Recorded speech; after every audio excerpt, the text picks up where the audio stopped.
ตั้งแต่ให้ไหวทีให้ไหวทีว่าอะไรว่าอะไรเอาให้ไหวทีว่าไงนะเนี่ยรู้หรอกเนี่ยโถทำเป็นผักดวงเก้าไม่ชอบดวงเก้างั้นอย่างนี้อ่ะโถพอเอาเข้าจริงทำเป็นอักพูดไม่ออกเลยมาทำแก่นแจ้แกเต้น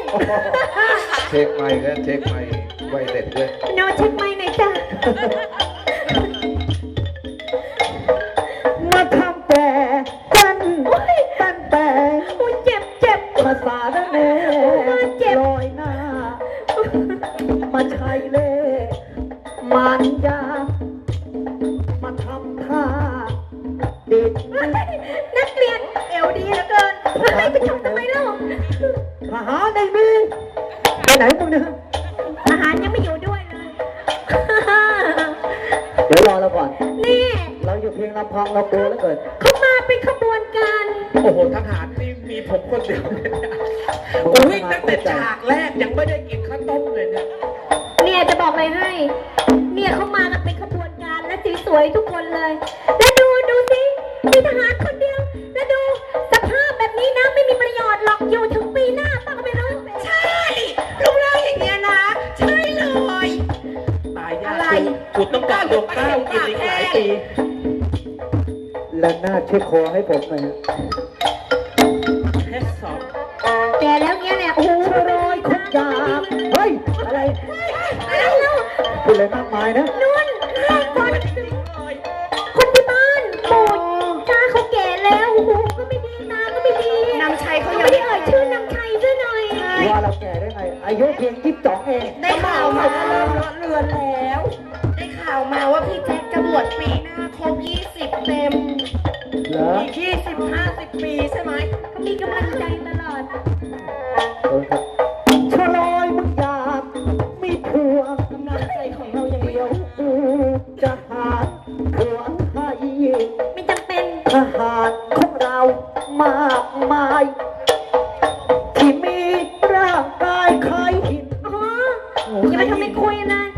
อะไรจะขนาดนั้นพูดเป็นไปไม่ได้เลยเนี่ยดูสภาพเจ้าใช่กระมึกบดเป็นไปไม่ได้เลยแล้วกระมึกบดร้านยี่หมวยผิดขวดยิบไปนี่หรือเปล่าเนี่ยฮะอย่าทะลึ่งกับโกนเขาเรียกว่าพระเอกหุ่นปลาเข็มให้ทหารของเราได้ล้อเลียนเพียงคนเดียวพวกมึงอย่าได้กล้าจะไว้บางรูปงามไม่งามบ้างมีน้ำมีนวลบางโบกบางตามลำอ้วนจะเอาไม่เรา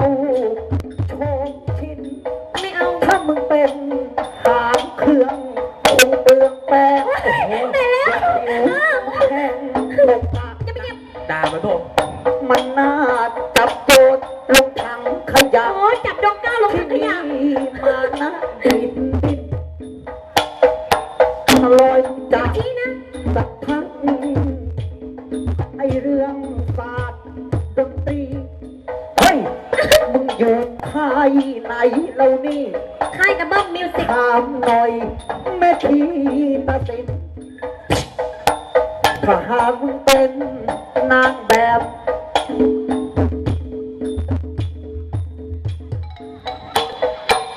ไปถ่ายแบบภาพดูว้าวทั้งเนื้อตัวหัวหูของมึงทั้งปูดทั้งตุ้งมาทำผิวไหวแล้วสายจังหวะโผอีจำบ้าโดยพิมพวกหางเครื่องพาร์ทเควสโอ้ยอย่าไม่ได้นะใช่ขอพ่อพระเอกนำชัยพระเอกอะไรอะไรไปอย่าเข้าใกล้ดุจริงๆเลยสะบัดสะบออะไรก็เป็นคนหรือหมาก็ไม่รู้ไม่ใช่เพื่อนเล่นว่าไงพระเอกนำชัย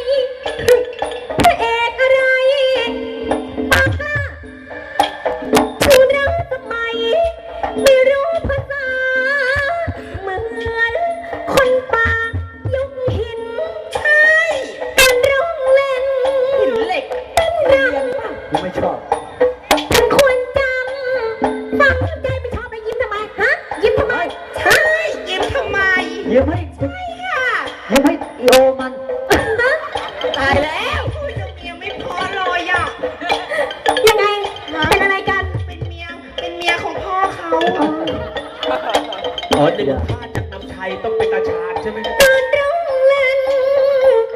ต้องรำถึงควรจำฝังใจ ทำไม ไม่ว่าเทศหรือไทยข้างนอกทุ่งในกลมสินอย่ามาจับเลยอย่าแหยม นี่เขาต้องเกลียดพวกขนาดนี้ ข นะ อฟังเพลงกันทั่วกรุงข้างลูกทุ่งสตริงใช่ทั้งเพลงอีสานรำซิ่งตีบัวกระทิงลงถิ่นไม่รู้จักเพลงอังกฤษเพลงพิษก็น้ำไทยมันงอกดังดิน โอ้โหเฮ้ย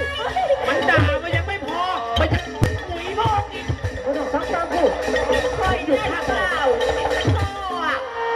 อยู่ถึงนะนวลน้องอีพวกนักร้องท้องลาย ตายแล้วมากไปแล้วนะ อยู่ได้ไงเนี่ย จับใคร มาแหกปากรากไม่ ไอ้เดีย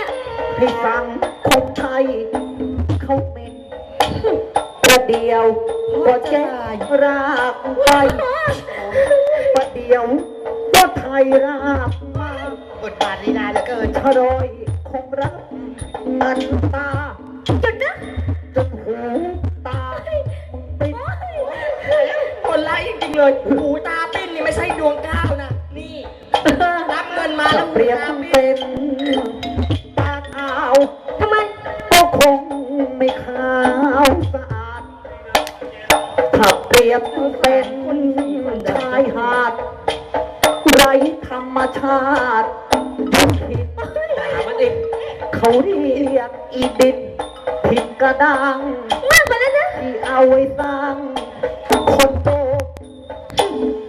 มาเปิดเป็นผับดิสโก้ เฮ้ยจะมาเหยียบนะ ก็ดีดดิน นี่ถอยไปห่าง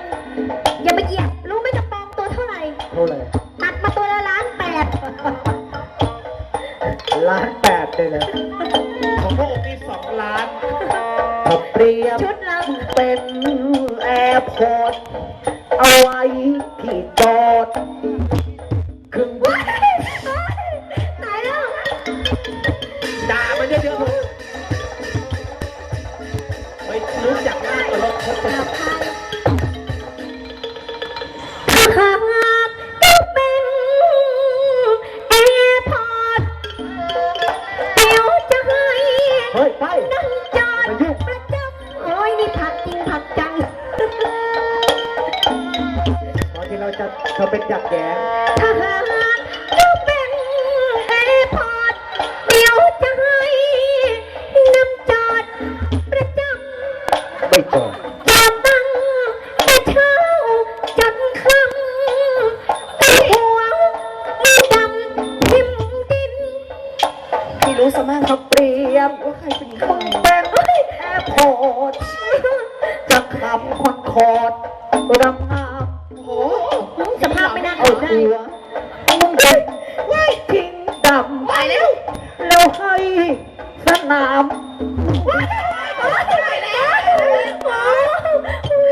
แต่แล้วฟังไม่ได้ บอสบอกไปเลยสนามเราไม่ปิดหรอกเพราะว่ามันกรีดเราอย่างดี นี่ตาช้างมันพี่โอ้ดูดิหลับคายอะพี่ดูสิแล้วพวกเราอะเป็นผู้หญิงตัวเล็กๆสวยกันเนี่ยดูสิจะไปสู้ร้องตบมืออะไรกันเขาก็ไม่ได้ เอาอย่างนี้ถ้าเกิดว่าไม้แข็งไม่ได้ไม้อ่อน อ่อนไว้อ่อนไว้เลยหวานเชื่อพี่ น้ำชายใจเรา พูดจาดีๆก็เป็นเหมือนกันนี่ และแล้วมันก็สู้พงไม่ได้ ต้องยอมเราจนได้ เชิดประเด็น น้ำชายใจหลอก เชิดค่ะ บางเก้ามังงอขอโทษมาดีกันหายก